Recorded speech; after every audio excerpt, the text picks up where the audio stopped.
Hey there, welcome to the Thriving in Wellness podcast with Haley and Caitlin.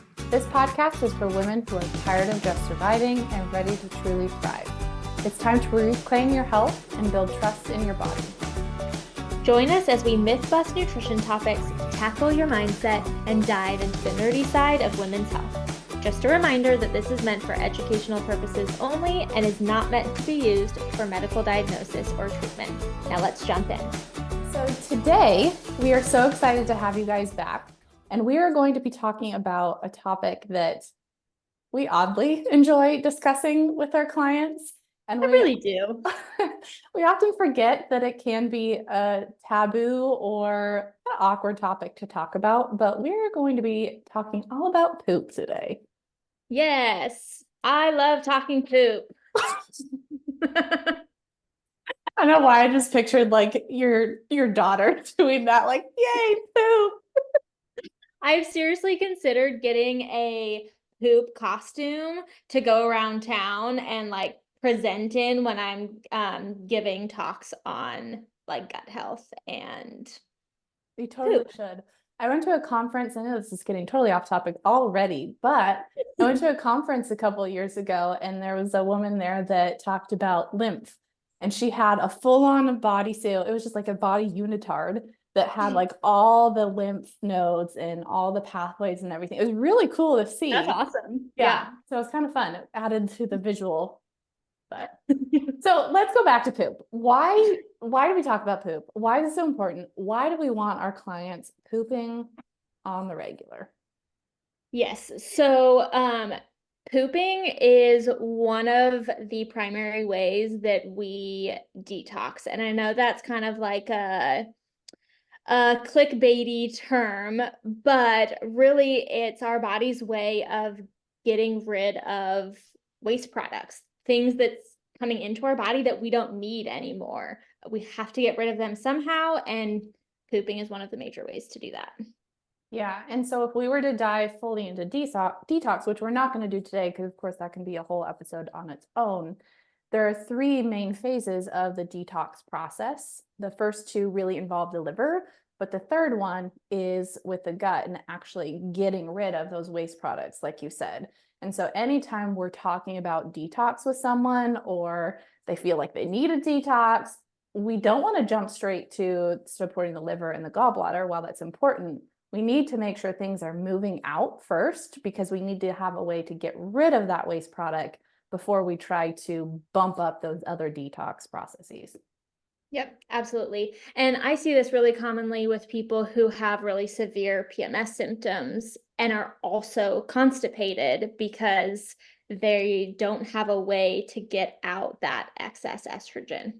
Exactly.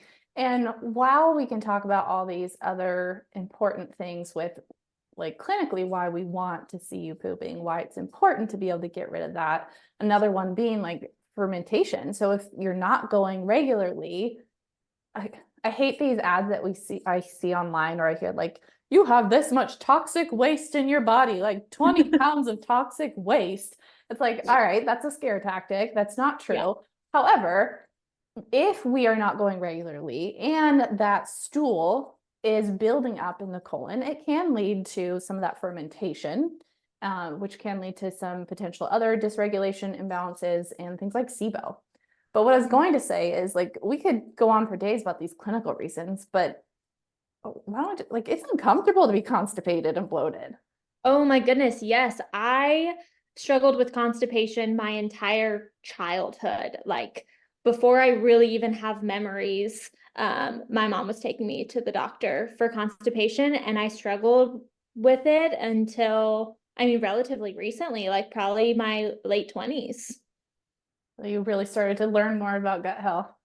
Yeah, and yeah, get myself taken care of, but yeah, incredibly uncomfortable, and it usually comes with bloating, and so then you don't feel as, I don't know, I didn't feel good about myself. It, like, my clothes were uncomfortable. Not fun. There's sometimes I've even seen people where they feel like, oh, I need to focus on weight loss because I'm not feeling comfortable in my clothes. I'm feeling that bloat. I'm feeling puffy, right? But then it actually comes down to, well, we just need to get you pooping. We need to support that gut health. And then you start to feel more comfortable and confident. Like, I don't know. It doesn't feel sexy to be constipated. Just put that out there. Clothes don't feel good. You don't feel confident in yourself. So if anything else, if you don't necessarily care about the clinical stuff, if you just want to feel better by getting things moving, that's what we're going to talk about today. So before we dive into like some of the other signs that our stools could maybe be telling us that something's going on there and talking about the causes of this, let's define what constipation actually is. Yeah, I think there's a huge misconception here. So often people say that they're going to the bathroom every other day or just a couple times a week, and they're like, oh, that's just normal for me. But normal for you doesn't necessarily mean that that's optimal health. So I think we both prefer people going at least once a day, and going 2-3 times a day is totally fine. Exactly. Yeah. So anywhere from 1 to 3 times a day. And it's honestly shocking to me when I hear people, like I've had people even tell me they go like once, maybe twice a week. And I just feel for them because I understand again how uncomfortable that could be. But because that's been their norm for so long, you might not to think anything of it, right? But other than not going on a regular basis, some other things could be like feeling incomplete. Like one, it's challenging to actually go to the bathroom. Two, it's like you go, but it just doesn't, I don't know, just doesn't feel like you got everything out, right? That's a good thing, or that's a big sign. And then pebbly poop or poop and rocks, that's one sign. But also one that people are kind of surprised by is also like having liquid stools. And so if I have a client right now actually that kind of goes back and forth between the two. We're definitely working on constipation, but like she will have these really loose stools, but then she's pooping pebbles later in the day. And it can be confusing because you feel like, well, if I'm having these loose stools, then that's diarrhea, right? But if there is actually compaction in there and things aren't actually getting out, that, sorry if this is gross to you guys, but it's like that liquid kind of going around that compaction, that's all that's able to get out until you actually start to get things moving. Yeah. Oh boy.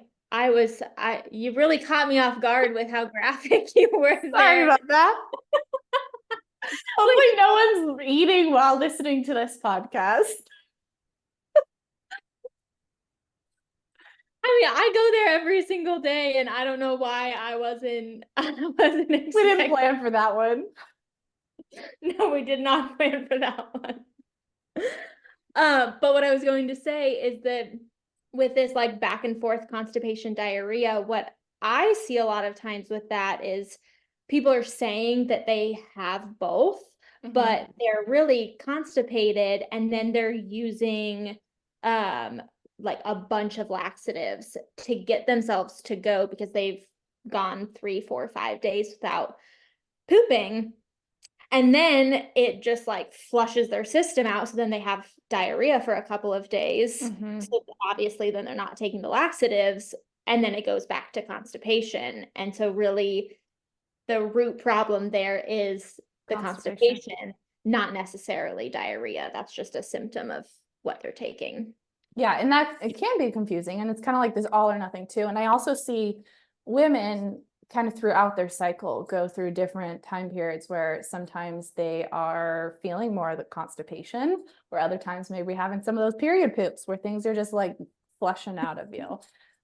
So I'm done with the graphic things for today. I will try to keep it a little bit more tame for the rest of our podcast today. Well, the next thing we're going to talk about is kind of some other things that you might see in your poop. So might still be a little graphic, especially if you're really starting to examine your poop and you never have before in the past. Okay, true. Maybe I shouldn't have promised that quite yet. But I know you had brought up an interesting thing too when we were prepping for this around one other thing that could be a sign of constipation that we maybe didn't always think about. Yeah, so if you're having really large poops. And sometimes you may not notice this as much in yourself, but maybe if you have little kids and you're like, man, how did this poop come out of this small child?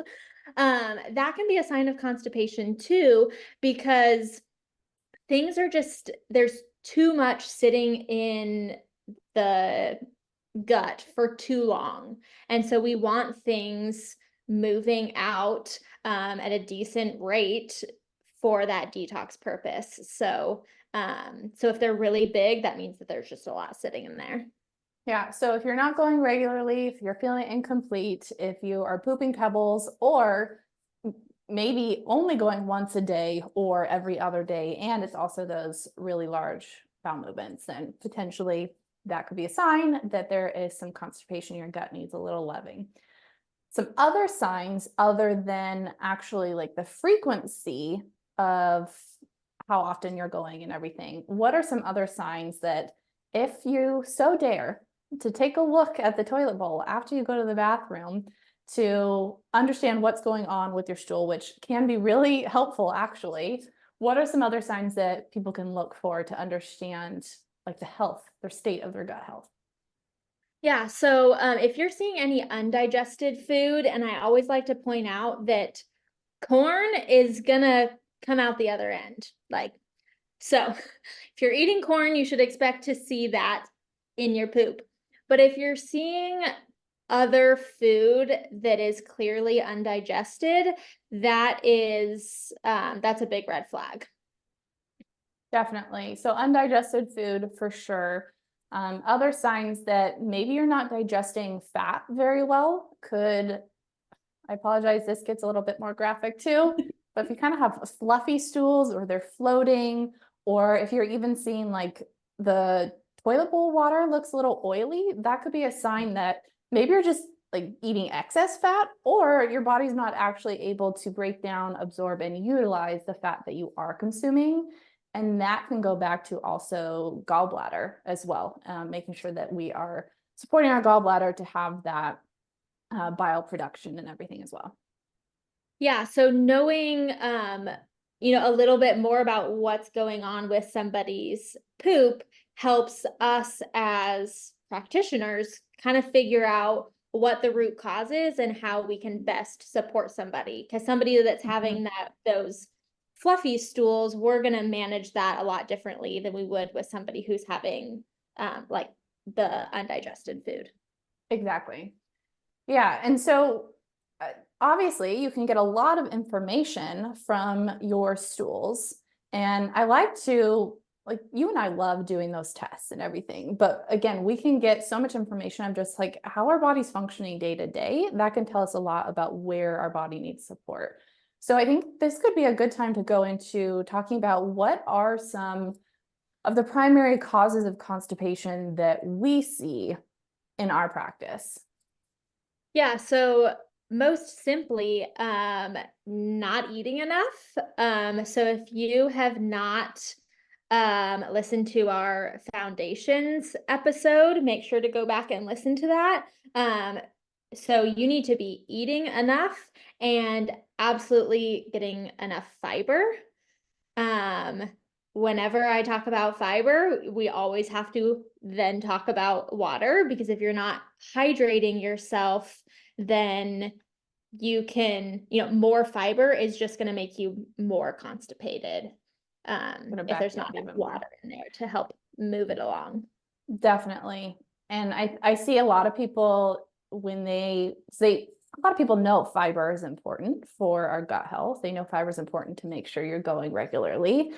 But what I see a lot of people doing is just bumping up with these fiber products, either taking a fiber supplement or putting something in their smoothie, or taking like, I don't know, the high fiber cereals, high fiber granola bars, whatever it is. And those might be helpful, but I would much rather you see, I'd much rather see you increase your fiber from those whole food products as much as possible. Like, let's bring in some more whole fruits. Let's bring in some more high fiber vegetables, because not only is that going to get you the fiber, that's going to get you other nutrients as well as a variety of color and fiber that's going to support your gut health environment overall. Yeah, absolutely. I think it's really common for people to feel like their fiber intake is significantly higher than it is in terms of the fruits and vegetables because of Mhm. how popular like different keto products are. And Oh, so yeah. many of those, it's like two net carbs because it's just loaded with a bunch of fiber. Um, but that's going to kind of fall under the same lines as taking, like fiber supplements. And it's not that the whole food form that's going to give you all of those other nutrients. And I will say too, I see a lot of people that don't really tolerate those very well. I'm surprised when people do tolerate those because it's like I've seen some low carb tortillas, like 25 grams in one tortilla. Like that's a lot of fiber at once. Uh-huh. For example, like I recommend 25 to 35 grams for a day for people, right?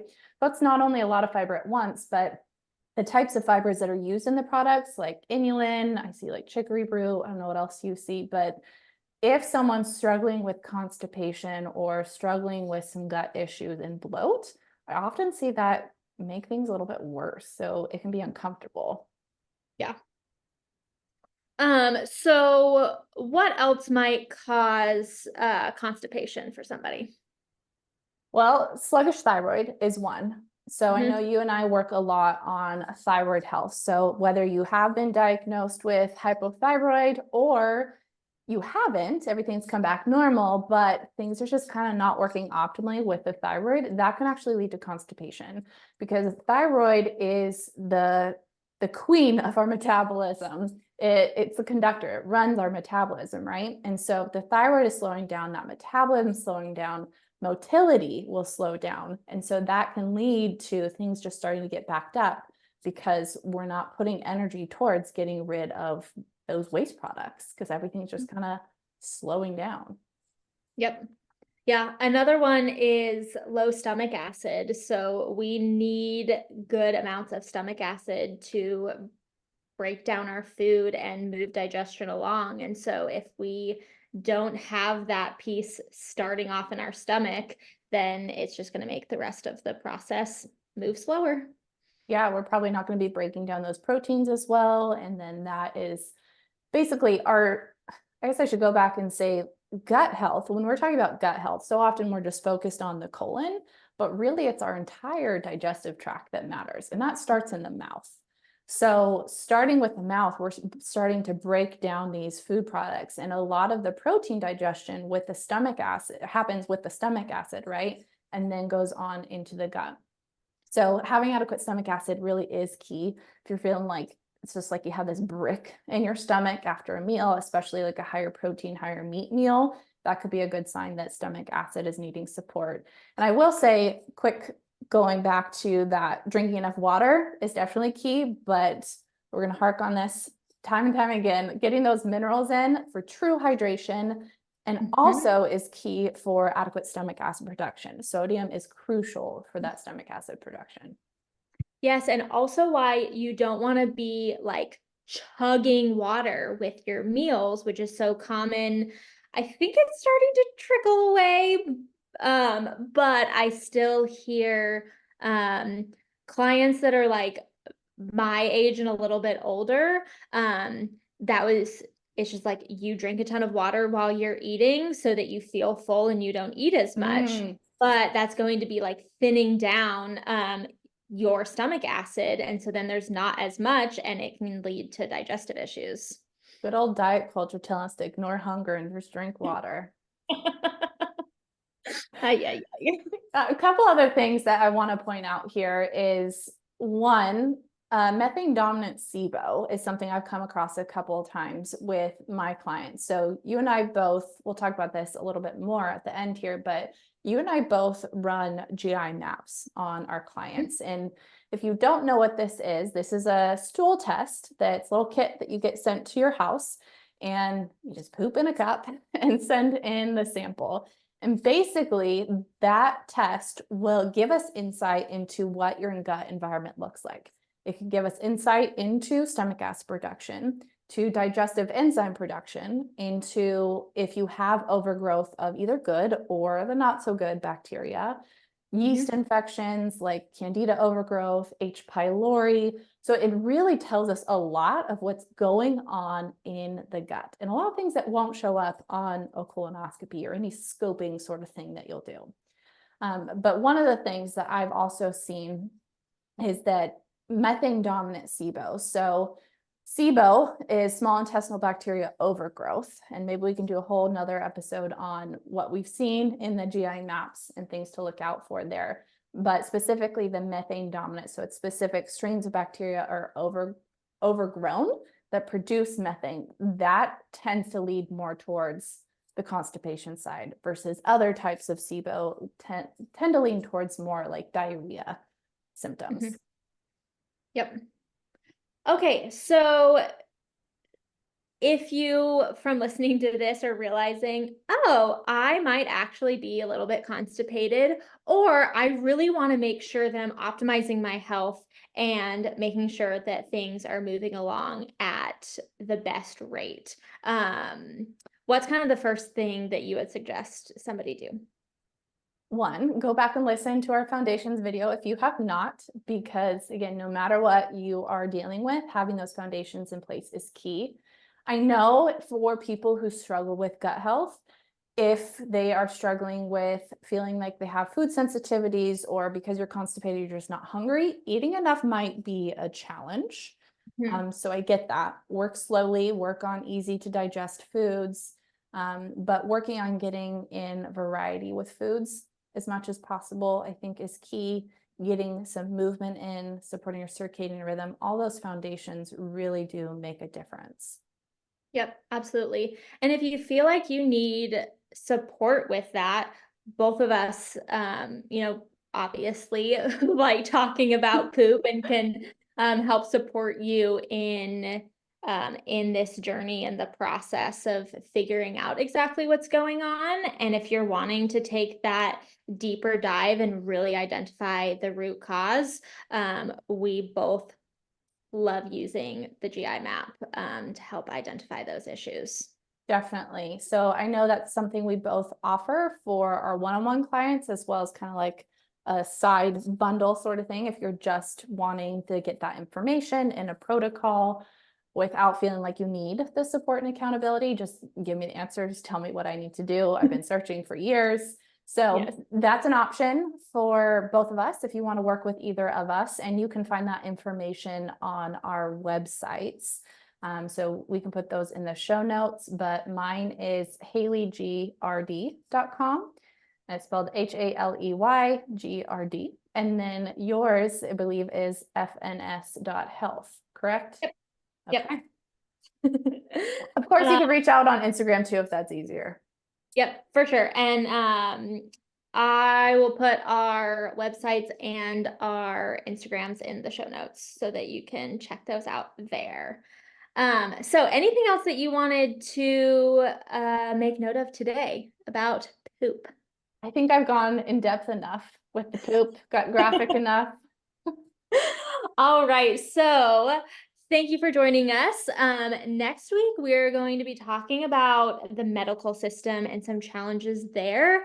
And to kind of give you a little sneak peek of some things that we might talk about, one thing that Haley and I both see a lot when it comes to constipation and people going, starting with their doctor, is that the first lines of treatment are usually Miralax, and even antacids. And then after that, if that's not kind of resolving their problem, then it goes to a colonoscopy. And that is just not always giving us, it's not improving people's health long term. And while the colonoscopy may rule out some big concerns that's helpful, it's not getting to the root cause of people's problems, which is what Haley and I strive to do. So be sure to come back next week so you can listen more on that episode.